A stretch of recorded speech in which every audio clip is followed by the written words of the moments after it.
Dear students, in our last class, we discussed about the meaning, features and principles of Islamic finance. Today, let's see the background of Islamic finance.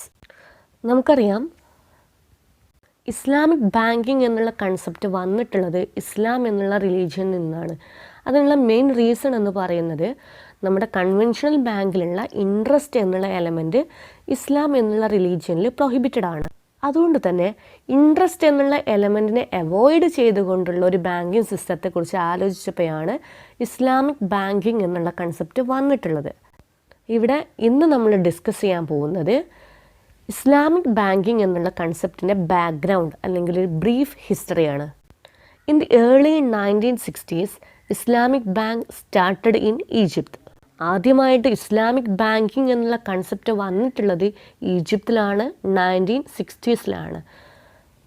1960s ഈജിപ്തിൽ Islamic bank വന്നു എന്ന് പറയുന്നുണ്ടെങ്കിലും ഇന്ന് നമ്മൾ കാണുന്ന പോലുള്ള ഒരു ഒഫീഷ്യലായിട്ടുള്ള ഒരു ബാങ്കിങ് സിസ്റ്റം അന്ന് നിലവിലില്ല.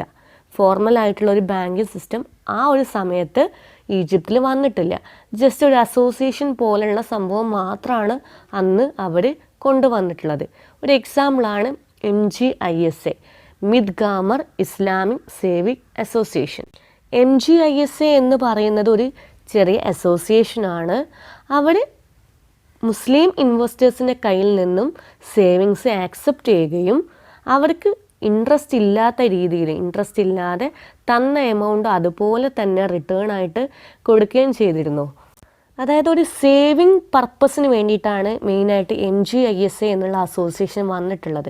മുസ്ലിം ഇൻവെസ്റ്റേഴ്സിൻ്റെ കയ്യിൽ നിന്ന് അവർ ചെറിയ എമൗണ്ടുകൾ സേവിങ്സ് ആയിട്ട് ആക്സെപ്റ്റ് ചെയ്യുകയും ഒരു നിശ്ചിത ടൈം കഴിഞ്ഞാൽ, ഒരു നിശ്ചിത പീരീഡ് കഴിഞ്ഞാൽ ഈ സേവിങ്സ് അവർക്ക് തന്നെ റിട്ടേൺ ആയിട്ട് തിരിച്ചു കൊടുക്കുകയും ചെയ്യുന്ന ഒരു അസോസിയേഷനായിരുന്നു MGISA.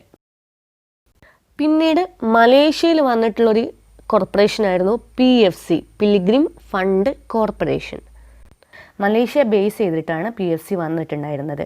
മലേഷ്യൻ മുസ്ലിംസിന് ഹജ്ജിൻ്റെ പർപ്പസിന് വേണ്ടിയിട്ട് ആവശ്യമായിട്ടുള്ള ഫണ്ട് സ്വരൂപിക്കാൻ വേണ്ടിയിട്ടാണ് PFC എന്നുള്ള കോർപ്പറേഷൻ വന്നിട്ടുണ്ടായിരുന്നത്. മലേഷ്യൻ മുസ്ലിംസിൻ്റെ കയ്യിൽ നിന്ന് ചെറിയ സേവിങ്സ് ആക്സെപ്റ്റ് ചെയ്യുകയും ഇത് ശരിയ പ്രകാരമുള്ള ഏതെങ്കിലും ഷെയറിലോ വേറെ ഏതെങ്കിലും സെക്യൂരിറ്റിയിലോ പോയി ഇൻവെസ്റ്റ് ചെയ്യുകയും ഹജ്ജിൻ്റെ ടൈം ആവുന്ന സമയത്ത് ഈ ചെറിയ സേവിങ്സ് വലിയൊരു എമൗണ്ട് ആയിട്ട് റിട്ടേൺ ആയിട്ട് തിരിച്ചു കൊടുക്കുകയും ചെയ്തിരുന്ന ഒരു സ്ഥാപനമായിരുന്നു PFC. ഇപ്പോൾ നമ്മൾ പറഞ്ഞ ഈ MGISAയും PFCയും ഓരോ അസോസിയേഷൻ മാത്രമായിരുന്നു. ഇസ്ലാമിക് ബാങ്ക് എന്നുള്ള ഇന്ന് നമ്മൾ കാണുന്ന ഫോർമൽ ആയിട്ടുള്ളൊരു ഇസ്ലാമിക് ബാങ്ക് ആ സമയത്ത് സ്റ്റാർട്ട് ചെയ്തിട്ടില്ല. 1970 ഒരു ഫോർമൽ ഇസ്ലാമിക് ബാങ്ക് സ്റ്റാർട്ട് ചെയ്തിട്ടുള്ളത്. ഇന്ന് നമ്മൾ കാണുന്ന രീതിയിലുള്ള ഇസ്ലാമിക് ബാങ്കുകൾ സ്റ്റാർട്ട് ചെയ്തത് 1970 ശേഷമാണ്. In 1975 ISDB established. ISDB means Islamic development bank. 1975 Islamic development bank establish ചെയ്തു. ജിദ്ദയാണ് ഇതിൻ്റെ ഹെഡ് ക്വാർട്ടേഴ്സ്. ഒരുപാട് സ്പെഷ്യലൈസ്ഡ് ആയിട്ടുള്ള ആക്ടിവിറ്റീസ് ISDB ചെയ്യുന്നുണ്ട്. Just like providing assistant four poverty alleviation, technical assistant four training, അതുപോലെ തന്നെ ട്രേഡ് ഫിനാൻസിങ്, ഇങ്ങനെയുള്ള ഒരുപാട് ആക്ടിവിറ്റീസ് ISDB ചെയ്യുന്നുണ്ട്.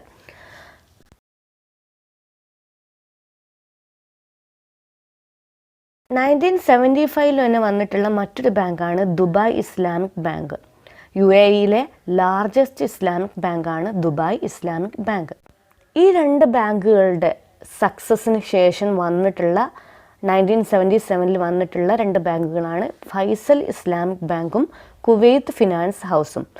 ഫൈസൽ ഇസ്ലാമിക് ബാങ്ക് ബേസ് ചെയ്യുന്നത് ഈജിപ്തിലാണ്. ഇത്രയും ബാങ്കുകളുടെ വിജയത്തിന് ശേഷം പാകിസ്ഥാനിൽ നിലവിലുള്ള കൺവെൻഷണൽ രീതി മാറ്റിക്കൊണ്ട് പുതിയ ഒരു ഇസ്ലാമിക് ബാങ്കിങ് സിസ്റ്റം കൊണ്ടുവരാൻ ആവശ്യമായിട്ടുള്ള സ്റ്റെപ്പുകൾ അവർ കൈക്കൊണ്ടു. In 1983, Iran enacted a new banking law, that is interest-free banking system, by replacing conventional system. 1983 നിലവിലുള്ള കൺവെൻഷണൽ സിസ്റ്റം ഒഴിവാക്കിക്കൊണ്ട് ഇൻട്രസ്റ്റ് ഫ്രീ ആയിട്ടുള്ള ഒരു പുതിയ ബാങ്കിങ് സിസ്റ്റം അവർ കൊണ്ടുവന്നു. In 1991 AAOIFIC, that is Accounting and Auditing Organization for Islamic Financial Institution, established. Bahrain base ചെയ്തിട്ടുള്ള AAOIFIC എന്നുള്ള institution establish ചെയ്തു.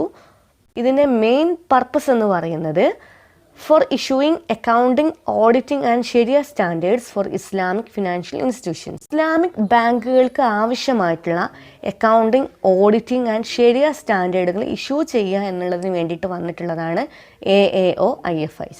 Accounting സ്റ്റാൻഡേർഡുകളെ കുറിച്ച് നമുക്ക് പരിചയമുണ്ട്.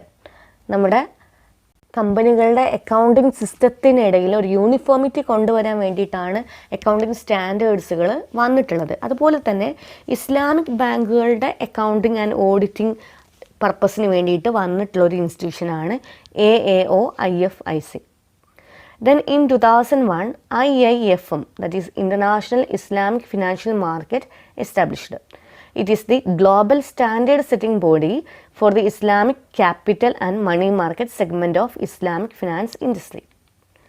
ഇസ്ലാമിക് സെക്യൂരിറ്റി മാർക്കറ്റ്, അതായത് ഇസ്ലാമിക് ഷെയർ മാർക്കറ്റുകളെ റെഗുലേറ്റ് ചെയ്യാൻ, അവിടേക്ക് ആവശ്യമായിട്ടുള്ള സ്റ്റാൻഡേർഡുകൾ സെറ്റ് ചെയ്യാൻ വേണ്ടിയിട്ട് എസ്റ്റാബ്ലിഷ് ചെയ്തിട്ടുള്ള ഒരു ബോർഡാണ് IIFM, international Islamic financial market.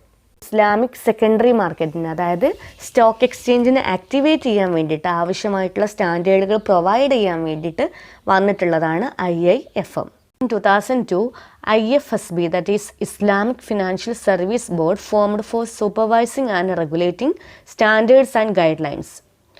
Malaysia base ചെയ്തിട്ടുള്ള ഒരു ബോർഡാണ് ഇസ്ലാമിക് ഫിനാൻഷ്യൽ സർവീസ് ബോർഡ്. നേരത്തെ നമ്മൾ AAOIFI ഒക്കെ പറഞ്ഞ സമയത്ത് പറഞ്ഞു ഇസ്ലാമിക് ബാങ്കുകൾക്കിടയിൽ അവർ ഫോളോ ചെയ്യേണ്ട സ്റ്റാൻഡേർഡ്സുകളെയും ഗൈഡ് ലൈൻസുകളെയും. എല്ലാ കമ്പനികളെപ്പോലെയും ഇസ്ലാമിക് ബാങ്കുകളും ഒരുപാട് സ്റ്റാൻഡേർഡ്സും ഗൈഡ് ലൈൻസും ഫോളോ ചെയ്യേണ്ടതുണ്ട്.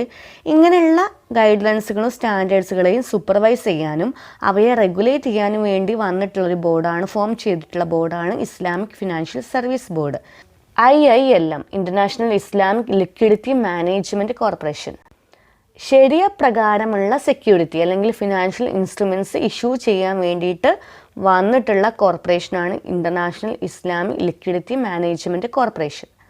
ശരിയ പ്രകാരമുള്ള ഷെയറുകളും ഇൻസ്ട്രുമെൻറ്റ്സൊക്കെ ഇഷ്യൂ ചെയ്യാൻ വേണ്ടിയിട്ടാണ് IILM വന്നിട്ടുള്ളത്. ഇത് ensure cross border Islamic liquidity management. രാജ്യത്തിനകത്ത് മാത്രമല്ല രാജ്യങ്ങൾ തമ്മിലും ഒരു ബൈയിങ് ആൻഡ് സെല്ലിങ് ക്രിയേറ്റ് ചെയ്യാനും അവയ്ക്കിടെ ഒരു ലിക്വിഡിറ്റി ക്രിയേറ്റ് ചെയ്യാനും വേണ്ടിയിട്ടാണ് IILM വന്നിട്ടുള്ളത്. ഇത്രയാണ് ഇസ്ലാമിക് ബാങ്കിങ്ങിൻ്റെ ഒരു ബ്രീഫ് ഹിസ്റ്ററി അല്ലെങ്കിൽ ബാക്ക്ഗ്രൗണ്ട് എന്ന് പറയുന്നത്.